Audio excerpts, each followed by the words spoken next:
now. How are you? I'm doing well. I'm doing well. How are you?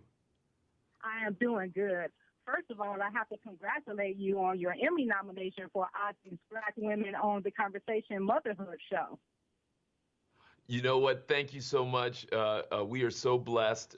That's a project that has been near and dear to all of our hearts here, and everybody has poured their heart and soul into it. We were fortunate that Miss Winfrey agreed to put the show on the Oprah Winfrey Network, and it's been a wonderful experience, taping, learning, listening, and I'm excited about seeing the show continue to develop. So getting an Emmy nomination was great. Hopefully we'll get a little bit of hardware to take home with us.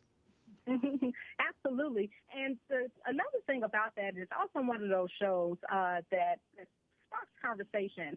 And I would love your feedback on, given your background, when we talk about representation and why that matters. Yeah, Bashanda, I think you and I both know that for so many of us that there are different paths in this life, and it's not that you can't learn from someone else's path, but it's often affirming, it's insightful to see folks who've had some similar paths and experiences. And I think particularly in a moment when we know that race so often plays a role in our path and our experiences, I think having a broader set of people who are hosting, who are listened to, who are invited on as guests, who are part of the creation, I think is really powerful. And so that's been exciting for me, whether we've been doing a program like Black Women of the Conversation, or whether we've been doing a program like Defining Moments on Hulu, or whether we've been doing our latest project, the Carlos Watson Show on YouTube.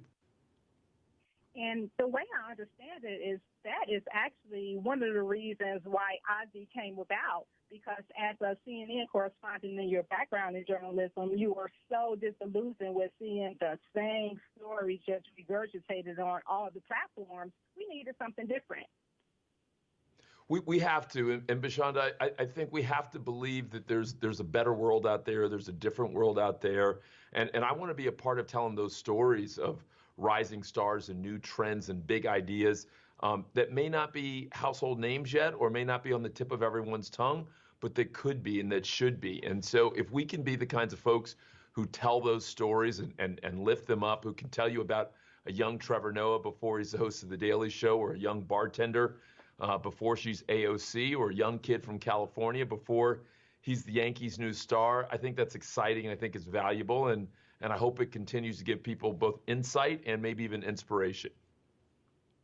Well, clearly, you're on the right path. Your show, the Carlos Watson Show, literally just debuted, and you're already at over 1 million views. I think it just says that we need some fun right now. You know what? We need a little joy. We need a little fresh air. My mom used to say that we love people with a twinkle in their eye, and so I think, these days everybody could use a little twinkle. They could use a little smile, and hopefully the Carlos Watson Show can give them that and more.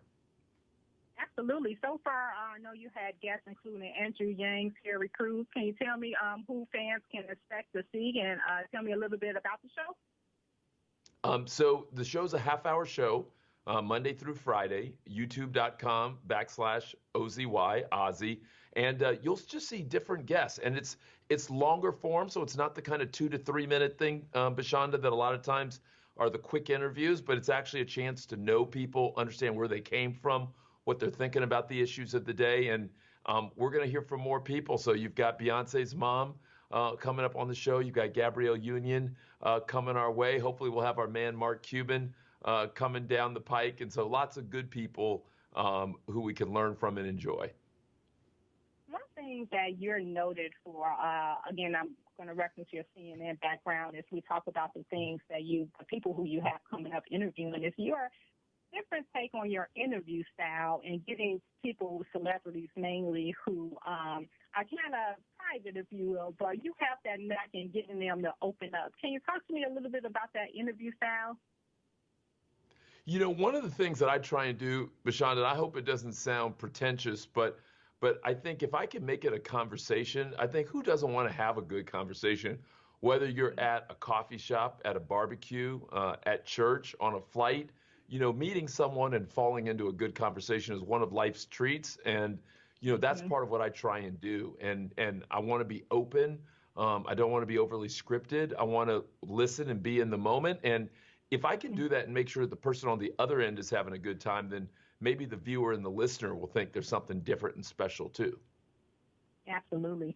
I'm going to put your bio in the link to our article, but I have to say that pretty impressive for someone who got kicked out of kindergarten. Vashana, it's been a long journey, and I've been fortunate to get more than my fair share of second and third chances. But you're right. I managed to get into a fair amount of trouble early on in life growing up in Miami, Florida, and thankfully my mom didn't give up on me as easily as probably she should have. And I'm glad to have had some of the opportunities I've had. We're going to call that good trouble. There, you know what? May John Lewis rest in peace. Indeed. Absolutely. Is there anything else that I did not ask you about that you would like to say? Vashana, I'd just like to say what a pleasure it is to be with you. And I love what you're doing, and the same kind of warm compliments right back to you. Fantastic. I appreciate it. Thank you so much, and much success to your show. Okay. Be well. Have a wonderful weekend. You too now. Bye-bye.